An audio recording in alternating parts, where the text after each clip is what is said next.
All right guys, in today's video, I'm gonna show you my favorite backswing and downswing rotation drill that I've been using on my own swing for the past month or so. I've used it a lot with the players I've been working with. I've helped them a ton. So if you're someone who struggles with inconsistency day to day, you're not hitting the ball as well as you want day in and day out, this is gonna really help you. Let's hop back in a minute and I'll show you what to do. Hey guys, today I wanna talk to you about the hanger training aid. I absolutely love this. I firmly believe that this is good for every single golfer. This hanger here creates and controls what I think is the most important part of the swing, which is the wrist angle.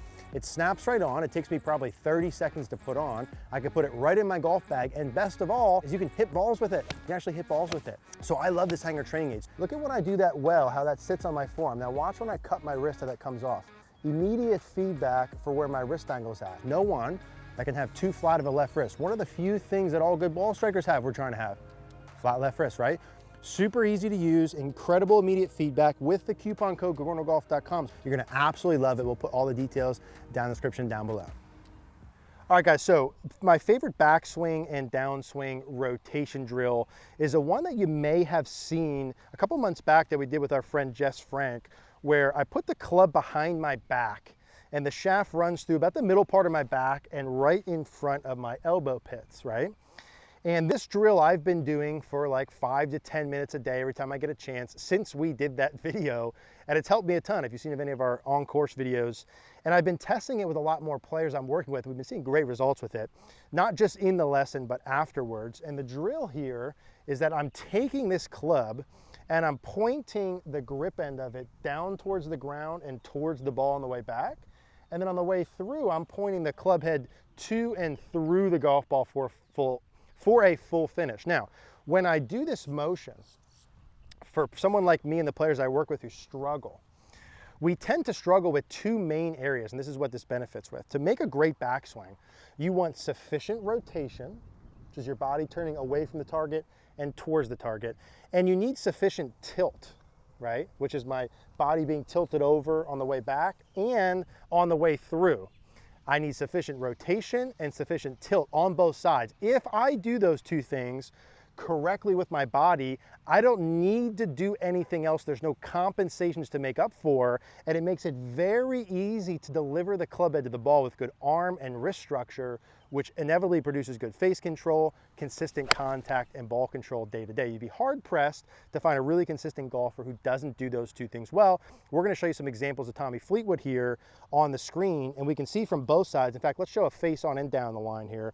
We're gonna see that he simultaneously is able during the backswing to make a full turn, and we'll define that by the shoulders are 90 degrees away from the target, and a full tilt, which is just that his lead side slightly lower than his trail side.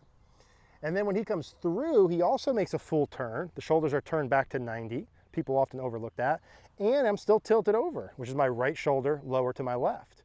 Now, why do I need to do those two things? Well, the rotation of my body, and we'll get back to that drill in a moment, the rotation of my body is important for a couple things. Number one is power, okay? I need to make a big enough turn on the way back and through to hit the ball far enough. The second thing is swing plane.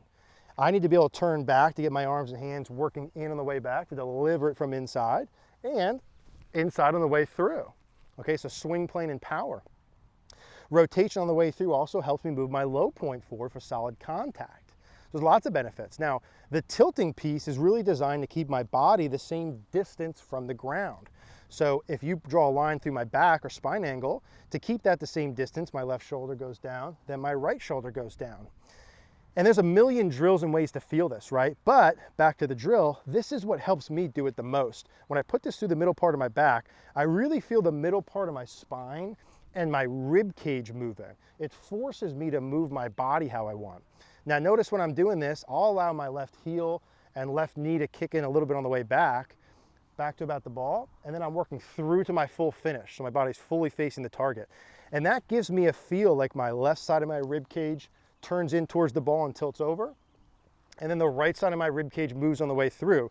If you move this middle part of your body, this core region like this, remember it's rotation and it's tilt, not one without, but I'm not going level to the ground when I'm doing. That's not it. I'm not just tilting with no turn. I'm combining the two. So the grip goes down, the club head goes down and through. This forces me to feel this. And I'll have a lot of my players do this when you're out playing, someone else is hitting, do 2 or 3 reps. So I like that. I just did 2 or 3 reps. Now I put a club in my hand. I try and feel the same thing, like my body's turning and tilting on both sides. And we can show me doing this, that Tommy Fleetwood in that black shirt model image as well is going to give you good visuals. So I'm going to feel the same sort of pieces, turn and tilt, turn and tilt. And if I can control this core region, get that rib cage moving back and forth, again, it takes away compensations. If you don't turn or you don't tilt, either one of them, it automatically forces compensations. Almost all the compensations I see, imagine if I don't turn on the way back, what are my arms and wrists going to do?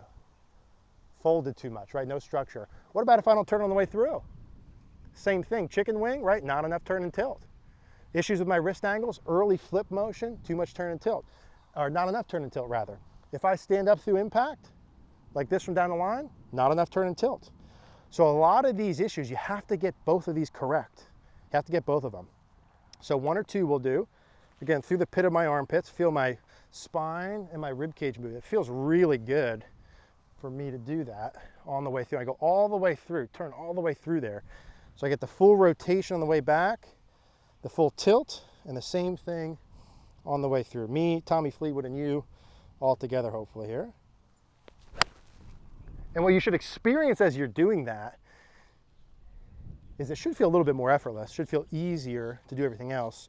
You should experience a bunch of solid contact, the ball flying off the club face, and an ease of the other parts of your swing. When you do this correct, and you do the, let's say the left rib cage goes down towards the ground and back away from the target, or you can feel the left shoulder go down and away. Now I'm able to keep good arm structure. I'm able to keep good wrist structure. When I come down and through and my right rib cage is down and forward, or my right shoulder's down and forward, and I keep this side bend, now I'm able to have shaft lean, good club face control, etc. So oftentimes the things that we want that happen later on, we have to do the big picture stuff earlier to enable us to be able to do those. If you've had faults through impact and you know it and you've been unable to fix it, odds are you got to do stuff like this first to give your brain an opportunity. We'll do one more. And if we were doing a lesson, and I did this multiple times this week, this is what it would feel like. We did 2 rehearsals. Again, it's down and back. Let the left heel and the left knee kick up. Feel the core area, the middle part of the spine turning. Feel the same thing on the way through. Down and back, down and back. Just do that in between shots and get a feel for keeping your body inclined to the ground. So I'm not going up and down, and I'm getting full rotation on both sides. One more time, left side goes down and back, right side down and through.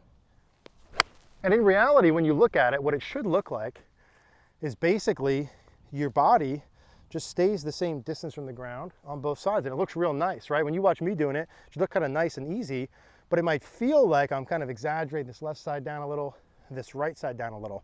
And how much you have to do it depends on how much of the issue you have. So if you're someone who comes back and you go left side up, no turn, and you look like this, well, you're gonna really need to feel that initial backswing part just to look normal. If you're someone who stands up through impact, throws the high right shoulder this way, you're gonna really need to feel that right rib cage down and through just to look normal, right? And again, when I'm doing that drill, it's not level to the ground. I'm not going back. Sometimes I see people do it this way. I'm not going back and through level. This is not it. I'm bent over to the ball and I'm keeping that same inclination, which requires me to do the tilting. Back and through. I'm not way up here level. I'm still tilted down. Okay, one more for the people, and then we'll wrap this up. So left rib cage down and back, just like I'm doing the same feels, right? And hopefully hit something like that, which is solid, pretty straight, not a lot of curve. Now, like always, how much do you need to do this drill? I can't say for sure without seeing your swing. Do you need to turn and tilt correctly on both sides? Absolutely. But is it your main priority? How much you need to do it? How soon do you need to do it?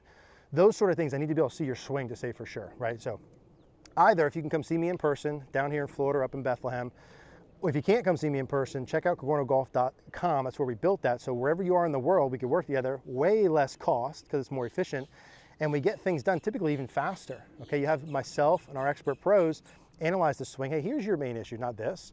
Don't worry about these things. Oh, you actually got to do this. Here's the drills. Here's the reps. Here's how you know if you're doing it correctly. Plus, you get access to all the practice plans, all the videos, literally over $4,000 worth of videos as soon as you click to become a member instantly. Pretty crazy. You get access to our community. We're in there every single day. It's a wild, wild, wild deal. And we did that because we want to help you. If you can't come see me, we want to help you there. CogornoGolf.com. If you have any questions about any of this stuff, as always, leave a comment down below. If you can click that little thumbs up button, share this video, that'll help support the channel. As always, I appreciate you guys being here with us.